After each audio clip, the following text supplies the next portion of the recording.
I'm just going to check. It looks like we are. Good morning. Good morning, Angela, Carrie. Woo. Awesome. Let's see if it goes there. Well, it says it's still waiting. Hopefully it goes live. I am sure we're going to go live because, the universe wants us to. Yes, it does.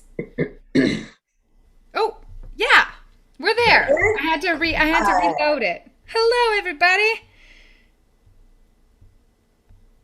How is everybody on this wonderful Friday? It's gorgeous outside. It's August. Somebody said happy fall to me the other day. I'm like, no, no, no. No, no. We're still in summer here in Wisconsin, so bite your lip. Right? No, thank you.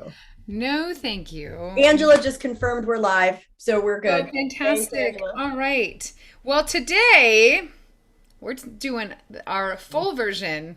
I swear this topic needs like 3 episodes or 6. Right? We were laughing about this. We pre-filmed the last episode, and we both laughed at it, but thinking, oh, we can kind of do this when it's just us two without being live. We missed you, but we were like, well, maybe we can do even more podcasts where it where we just film it with lots of topics. There's so many variables, so many variations to ways we can approach similar topics.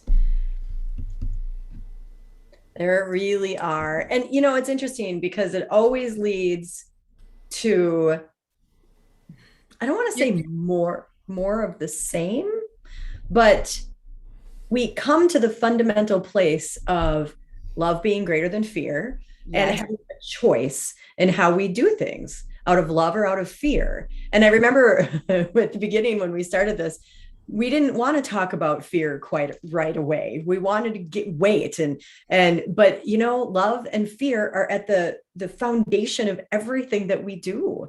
And I just love how the organic conversations lead us to that place over and over and over again, because repetition is key, right? It's the mother of all learning, and practice makes the master.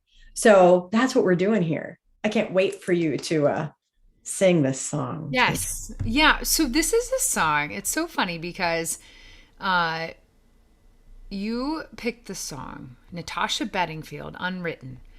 And I love this song. And I have never learned it. And so I'm going to play it for everyone.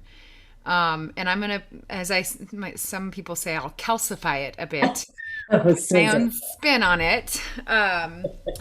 If you want to hear the version, Natasha Bedingfield has a fantastic version. And one thing I really like about the way she performs the song in the studio track is the vulnerability in her voice. And you can hear it through there's ways you can sing in order to either have a very full voice, or you can introduce more air or breathiness. And you think about that in a normal conversation you might have with someone. When you're telling them something you want them to remember, you're a little more firm. Or if you're trying to be vulnerable with someone, you might just be, just talking a little, and this is how that made me feel.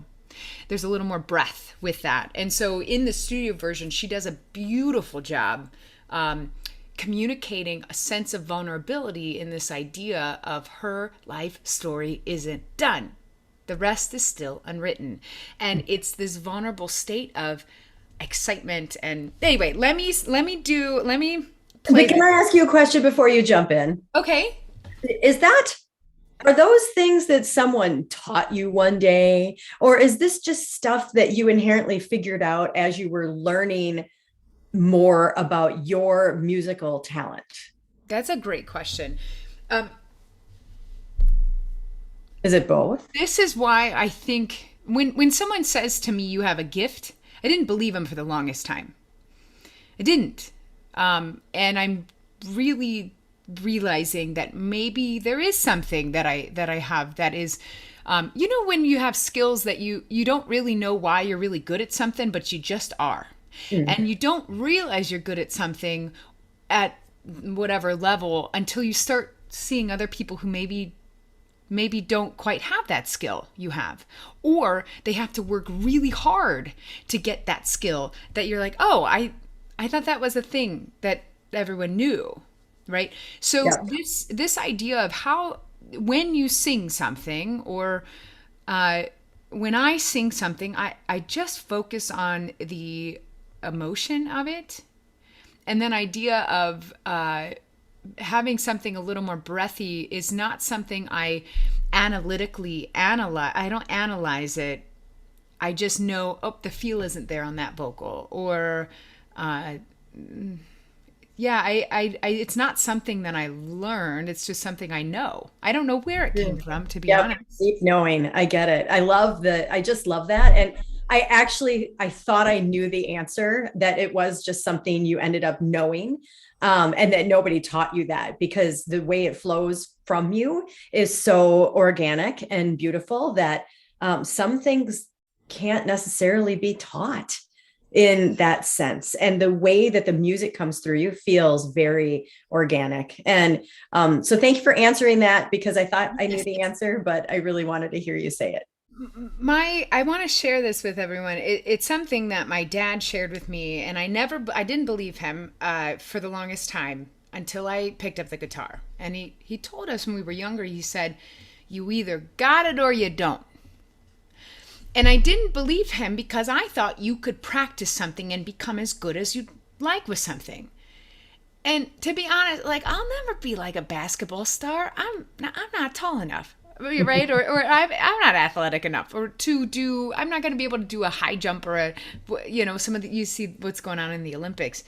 There's some things that I could practice all I want, right?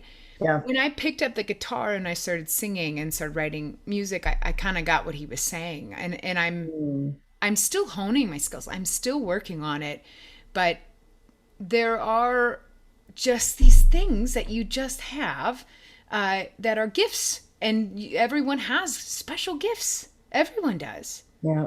Right? Well, You yes. think about something you're good at that someone else, you realize someone else isn't very good at it. You're like, oh, I thought Right. Right. Or go learn that, just, it'll be fine. Go learn that. You'll get there, And you're like, that. So thank you. I love it. Okay.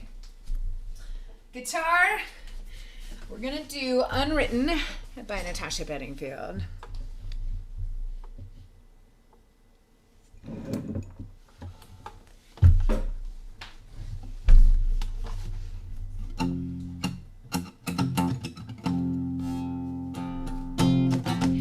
I am unwritten, can't read my mind, I'm undefined. I'm just speaking, and the pen's in my hand, and an unplanned, staring at the blank page before you. Open up the dirty window, let the sun illuminate the words that you cannot find. Reaching for something in the distance, so close you can almost taste it. Release your inner visions, feel the rain on your skin. No one else can feel it for you, only you can let it in. No one else can speak the words on your lips. Drench yourself in words unspoken, live your life with arms wide open. Today is where your book begins, the rest is still unwritten. I break tradition, sometimes my tries are outside the lines. We've been conditioned to not make mistakes, but I can't live that way, no. Staring at the blank page before you. Open up the dirty window, let the sun illuminate the words that you cannot find. Reaching for something in the distance, so close you can almost taste it. Release your inner visions, feel the rain on your skin. No one else can feel it for you, only you can let it in. No one else can speak the words on your lips. Seat yourself in the words unspoken, live your life with arms wide open.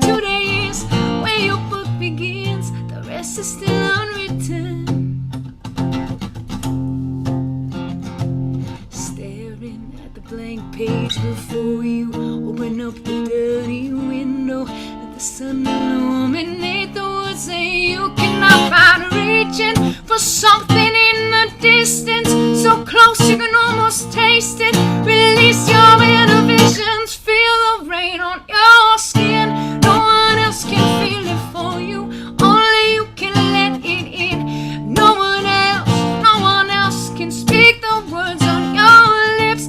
Drench yourself in words unspoken. Live your life with arms wide open. Today's where your book begins, on your skin. No one else can feel it for you, only you can let it in. No one else can speak the words on your lips. Drench yourself in words unspoken. Live your life with arms wide open. Today's where your book begins, the rest is still unwritten.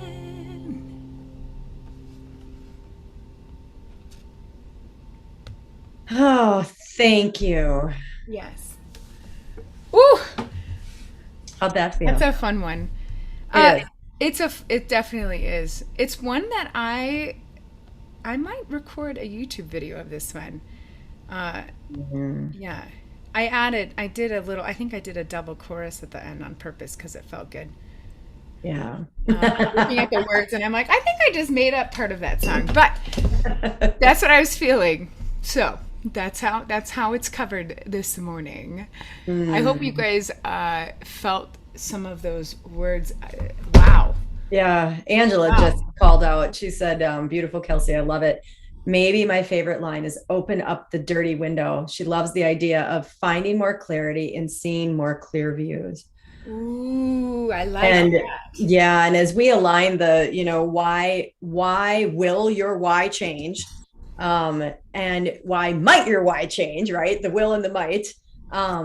It's clarity, there's clarity that comes through experience and comes through stillness and opening up the dirty window. I mean, the reason that I picked this song is because it, you know, pen's in my hand. I mean, the rest is still unwritten, right? We dot, dot, dot, not a period at the end of things. No Right. matter what you've been through, no matter what I've been through, I have always felt the dot, dot, dot. Even Yes. if I've been stuck at the period, like even if there's been a period and it feels like there's nothing left, I have felt the dot, dot, dot. And that's what this song means to me. And I align that to why our why will change. So I yeah. love that. So we were talking before about this idea of, and this was in our intro, talking about just this awareness and everything. And we start talking about consciously knowing what your why is versus the subconscious. And we had this back and forth. Can you read that? Do you have that quote by chance that we based some of what we were talking about before? Sure. The one from Simon Sinek. Yeah. Yes, it says why your why doesn't change. We have one why, fully formed, maybe late. Is that the one? Yeah. Yep. Um, that the basic sentiment is permanent in your origin story, the sum total of who we are. Is that the quote, Kelsey? About Okay. how it is already predetermined or it's already Yes. determined, right? Yes. And according to Simon Sinek, he says maybe it is fully formed by our late teens. And yeah, the idea of that it would be fully formed by our late teens when we're not even emotionally mature enough to understand what that is, yet it's in our origin story. It's inside of why we came here, why our souls decided to embody this physical, body in this family, in this time, in this time period. There's an origin story inside of that. So he says your why doesn't change. And this is what we had talked about before about talking about this idea of, well, maybe that's subconscious, right? So Mm-hmm. maybe it is true. Maybe there's truth there, but consciously, right before we jumped on, and we were a couple minutes late because we were enjoying our conversation so much about how our conscious why changes and mine continually all these little whys I have in my life, why I'm doing this, all of them keep moving. Right. And And we talked about how when you are aware and you're accepting of new information and you're flowing freely and you don't have a lot of resistance to this new information and what feels good, and you're like, oh, this feels good, so let's put more energy here. And when you're in that state, your why constantly adjusts and molds and changes. And being free and agile with our emotions to be able to do that has become really important to me, definitely recently. And this idea of our conscious why, the why that you can write out and tell someone, right, for maybe some reason, something you're going to do, that for me, that changes a lot. And the action inside of that, right? It's the Yeah. action that you're taking inside of that. And when you have new information that's constantly coming in, it's the ability to, it may align as you awaken. It may align to that core origin story of why, but the action that you're taking can shift and change, which is aligned to the why shifting and changing. So it's I find it to be a little fascinating that we have this origin story that our soul came here to accomplish something, but the physical experiences, the human experiences that we have can get in the way of that. Right. Yeah, they get in the way of that. So now that you awaken to, hey, wait, maybe there's something different going on here, then you can be more aware. And that's when new action can be taken based on what happens in front of you in the moment. Right. Even as of yesterday, or even as of this morning. That's, yeah. Mm. It's pretty amazing to think about that. This idea of the ... I think there's a sense of, or a necessity of this being okay with things moving and adjusting. Because if you aren't accepting of, oh, some things might change, and then this, and viewing it as exciting, right? It's easy to hold on to the wrong why. And then, like you just said, we make actions based on our why, right? So I'm going to do this because here's my why.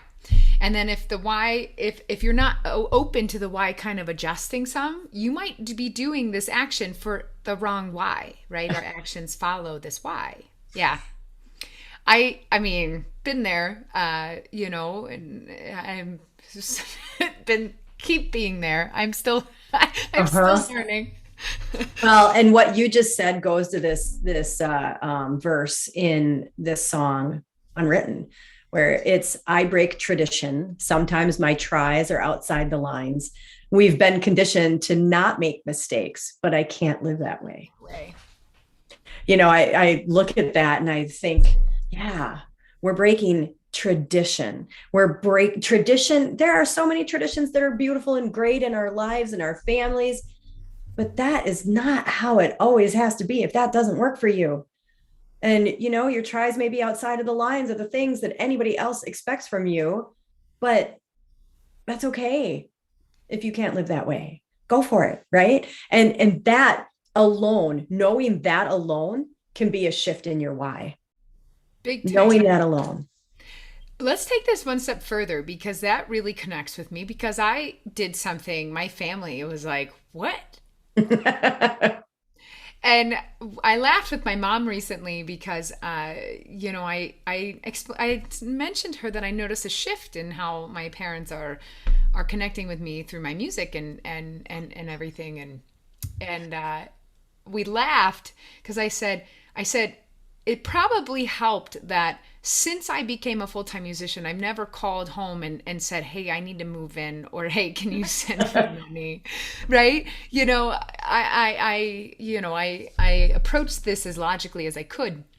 And she laughed and she goes, yeah, that definitely helps, because they were worried about me. They just wanted me to, and so when I think about a big why that might have to change, and for me, or maybe everyone out there, think of a big why, that maybe a big shift maybe you've made in your life. Mm-hmm. If you go back and you think about it, we made those changes in very, very small steps they all took very small action, because you can't just make, I say the word can't, I hate the word can't, but for me to have taken my why and gone, we're just going to flip it all the way upside down and change it, that would be that would be so much to ask of my brain, right? And so I started to become aware of this other why, and then I started to make minute why changes, right? And then all the minute actions followed,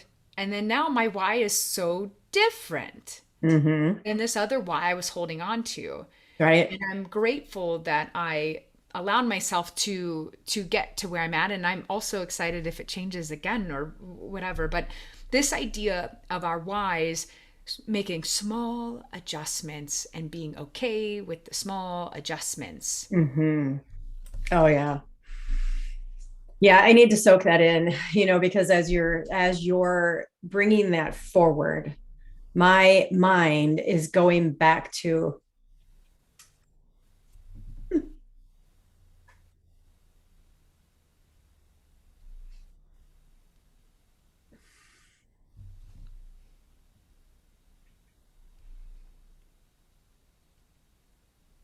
let's see if I can finish my sentence.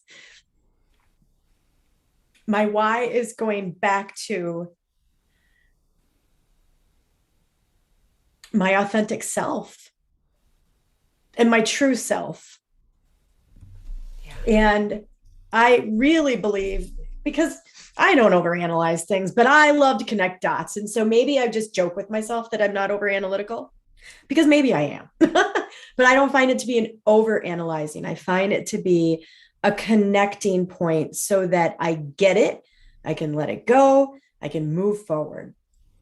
And I look at the depth within what you just said of little actions and how hard it can be to trust the process when your why feels so far away, when the end result feels so far away, but you have to keep going.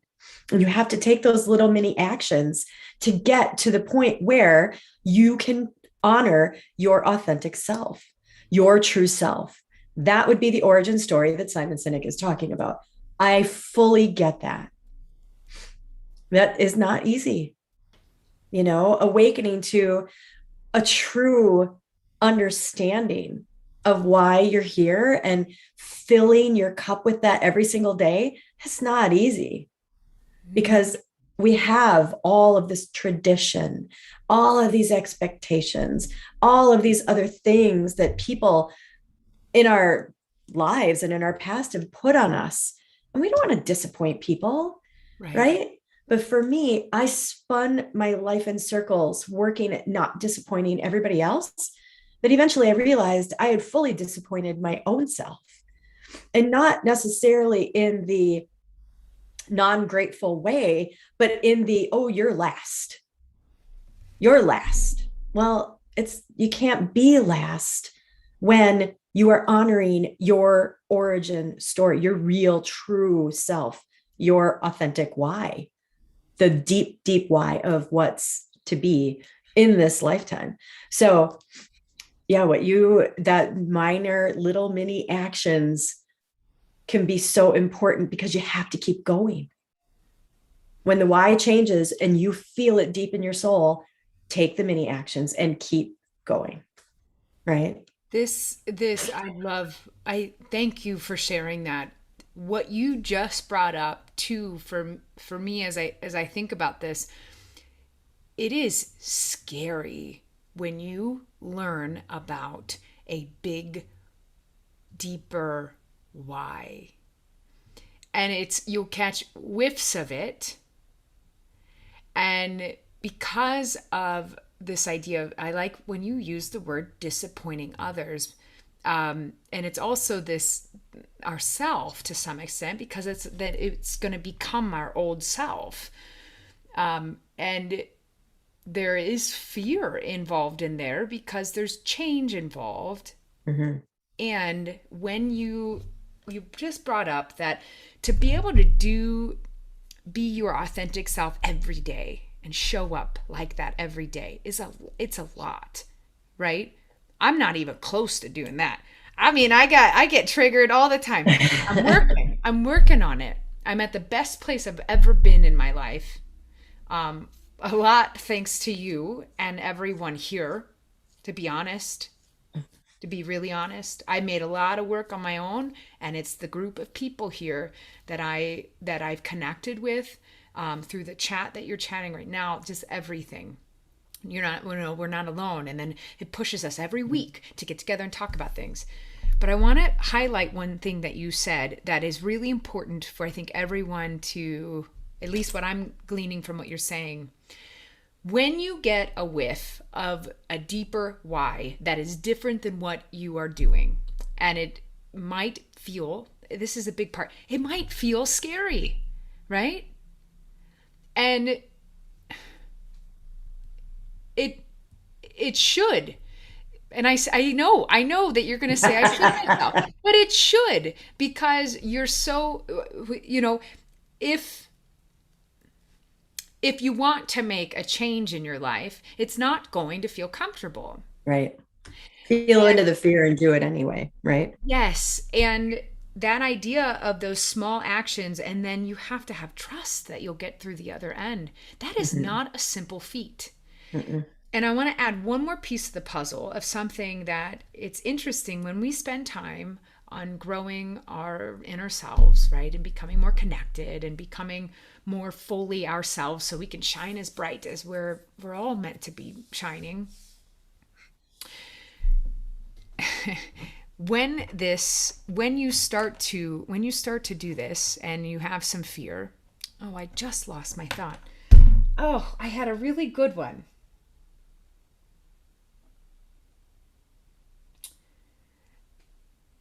When you start to have that fear and making that shift, I know what it is. There's one more thought I wanted to add to this, in that when you start doing the work, this is work that no one sees. This is a project that you don't get to put on a resume. This is a accomplishment that many people won't understand. This is something that in today's society and how it is set up, people will ask you, well, what have you been up to this past winter, right?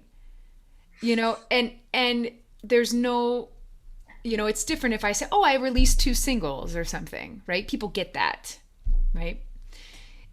It's really hard to accept that is honestly the biggest accomplishment you could ever do. And it's this inner work that no one else, they might notice something a little different about you, but it's the biggest gift you can give yourself. Mm-hmm. So not only is it scary, but then you don't get any really don't get any societal, hurrah, you finished the project, you got a promotion, you had a baby, you got married, or whatever it is. So it's this, it's another uphill kind of thing if you look at it. I'm a little scared about this change. My why is changing. I caught a whiff of it. I'm going to make the small actions. And when I do all this effort, I don't get anything to put on my resume. And so it's a lot. It is a lot. There is I can't find it and I don't think I have it memorized, but there's a quote that keeps coming to my mind as you're talking about this. And it's something like, the more fear you feel in something, the more important it is to your soul's evolution. Oh. The more fear you feel in something, the more important it is to your soul's evolution. And it's something like that. And I have it on my refrigerator. I have it. I've sent it to some people and I just can't figure out who or where it is. And, but that is exactly and the reason that sits on my refrigerator is because I talk a lot about love being greater than fear. And that when we make the decision based on love, not fear. But that doesn't mean we don't feel the fear inside of the decision, but we're not making the decision based on fear. We're making the decision based on love. So when you feel the fear, it's an important action to take, I but love make that love-based decision to feel the fear.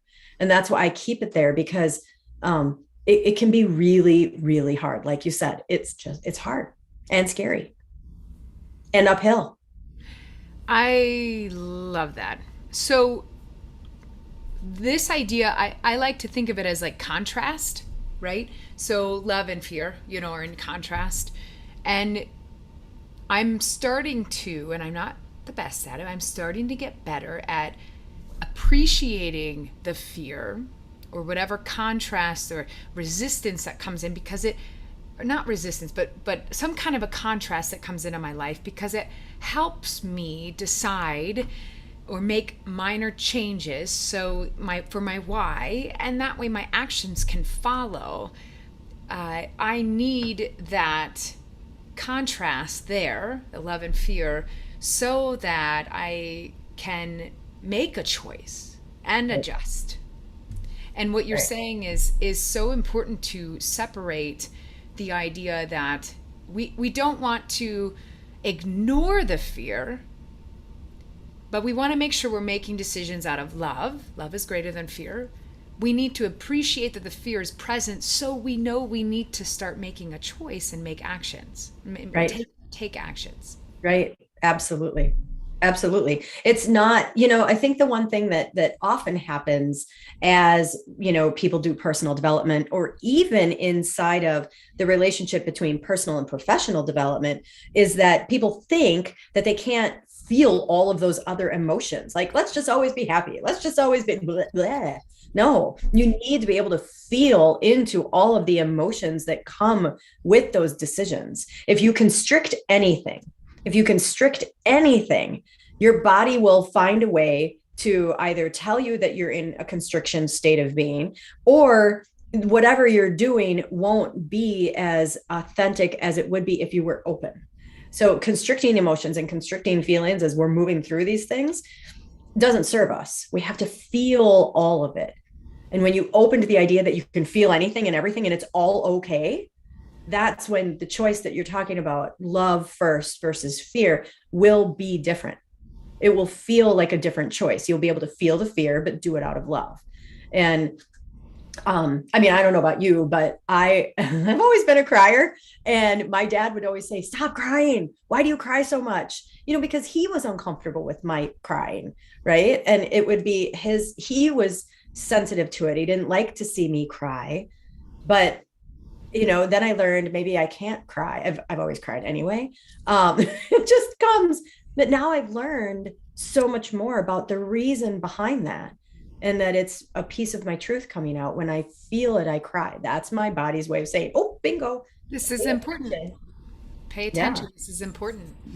Exactly. I don't know if I would be able to be accepting and open and okay with contrasting emotions being present at the same time, if I hadn't gone through a really bad depression. So when I constricted to the point where I tried to just act like everything was fine, and I just tried, you fake it till you make it.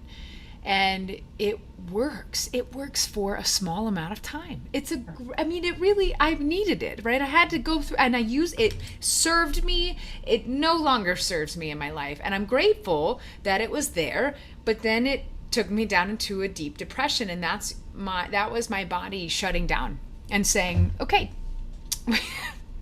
we just can't. We can't fake it anymore. You've constricted these thoughts long enough, and you're done. And it just goes, you're done. The power goes out and it goes, whoa, and you're like, oh, it's noon and I can't get out of bed. Yeah.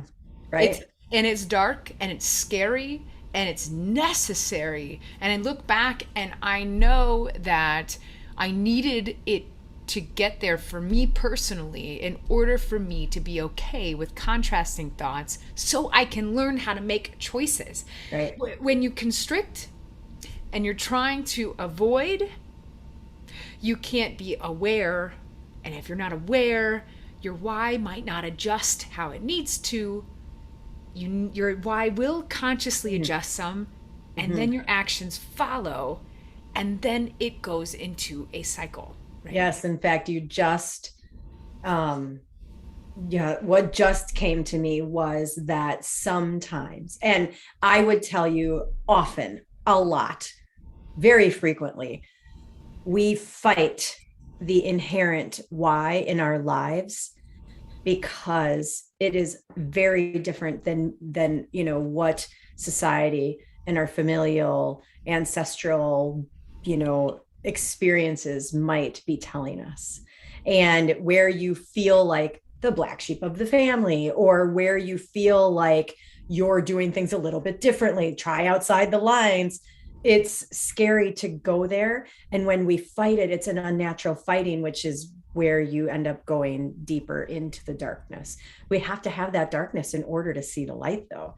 And that's why I think with so many people, the collective as a whole is feeling this need and desire to awaken and really honor your true self.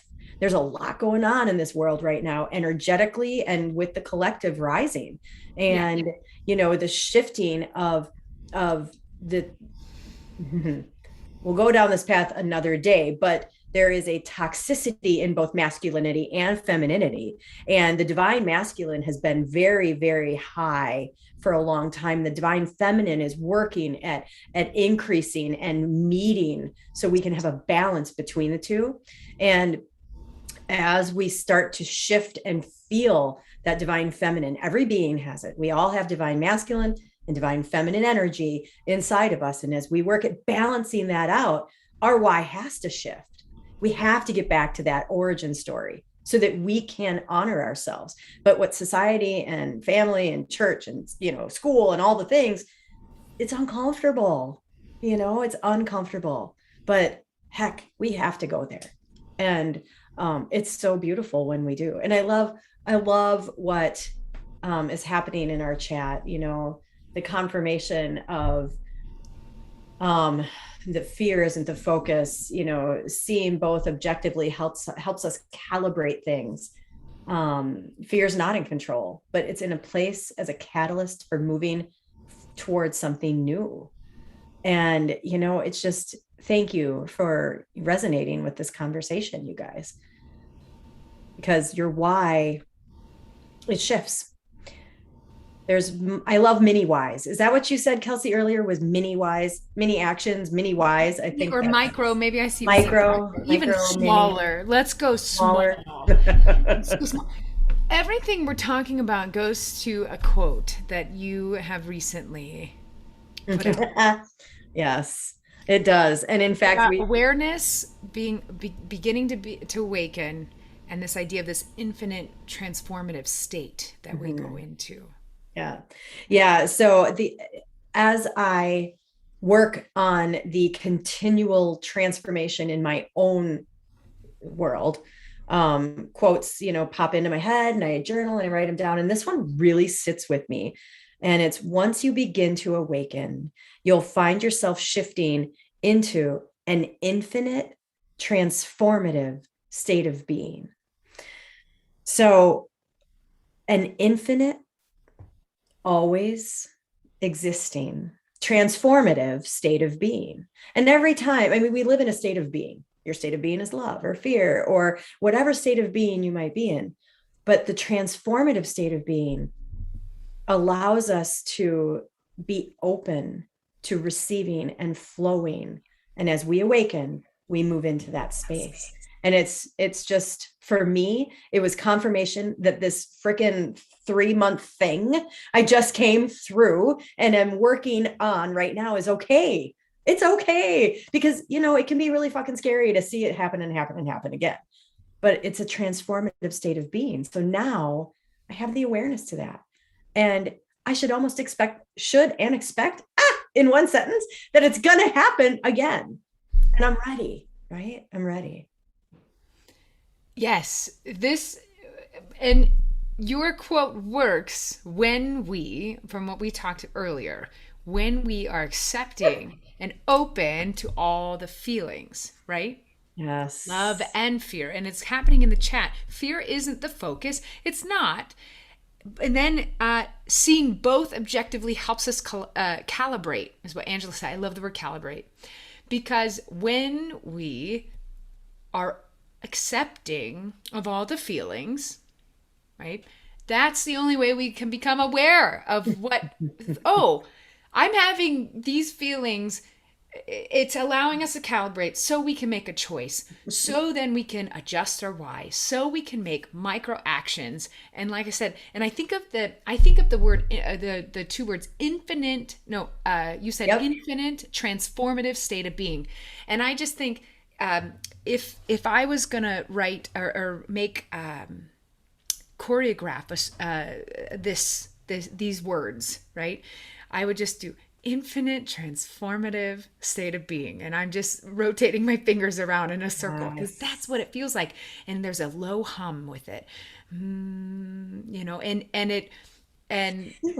yeah, I'm getting all woo-woo on us, You're getting me, my goosebumps are crazy. Yeah, it's this idea that all of the things we talked about on these Fridays are all important, and all these pieces, right? And they all tie together, and it's really fun to talk about awareness. And then that comes from, oh wait, we got to make sure we're okay with love and fear, and we're making choices, and then we're accepting of changing and moving and changing our why a little bit, and then our actions always follow everything, right? Flow, right? Right. It's so as I was in my, what I'm calling, this is actually awakening 2.0, but when I was awakening 1.0, and really embracing what the heck was in front of me, I started to peel back the layers. And I wrote a note to the chief people person at Cisco, and I said everything wanted to be seen and felt all at once. Everything that I'd compartmentalized wanted to be seen and felt all at once. And the idea of trying to boil the ocean and look at it all at once, it didn't work. I had to take a step back and maybe recompartmentalize some things so that I could peel them back layer by layer and thing by thing.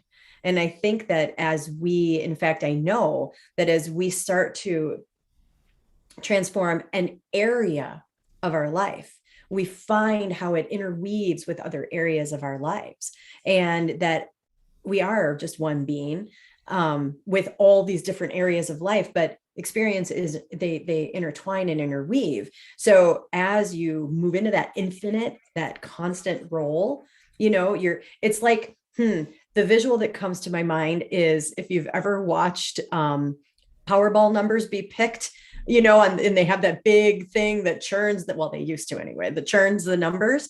It's like, oh yeah, what one's coming out next? What one's coming out next, right? It's the constant roll of that. And then they put the number back. And then one day the number will show up again. Oh, here it is again, right? So I love your visual. Yeah, I like that. I like that idea of the Powerball. And I like the connection with maybe we'll win, maybe today. Oh yeah, that's right. And it's exciting. You're just bringing up this feeling that comes with this. When our why changes and we're in this zone, it's exciting.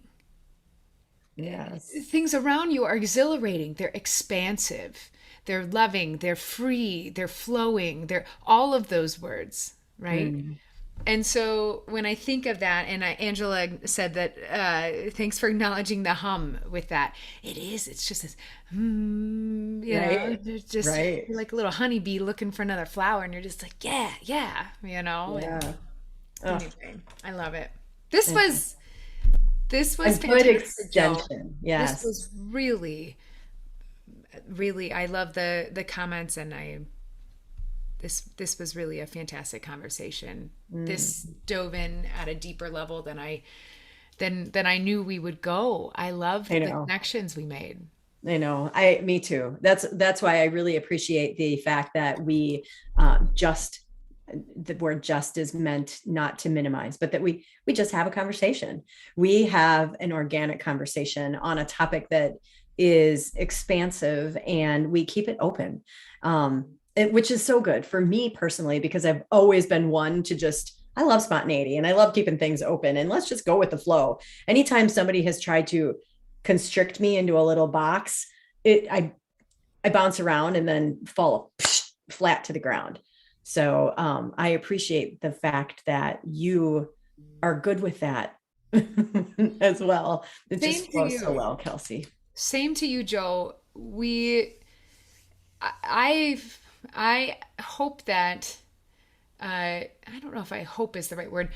I love that we listen to what each other is saying, and you'll say something, and then it makes me want to, I don't know. We both go, we follow, and then we're like, oh wait, what about this door? And we're like, okay, and then we go over here, Yes. and we go back and forth. And what I swear, what happens on every episode is we end up getting into this room of this topic, and we go, oh, we're going to shine a light on all the corners here. And then we realize, well, we don't have time to go look at the ceiling. We'll do another episode of the ceiling, or the corner in the left. There were a couple cracks, so we wanted to kind of look at more. So Right.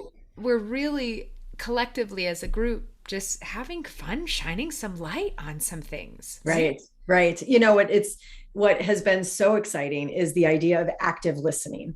And I read one day, and I may have said this before, that if you're even in a meeting, you're in a meeting and you have an agenda and you know what you want to say next, you're not actually listening to what is really going on and what the other person is talking about. You might miss something so key, which is why I have seen things get repeated, or you're like, I just said that. Weren't you listening?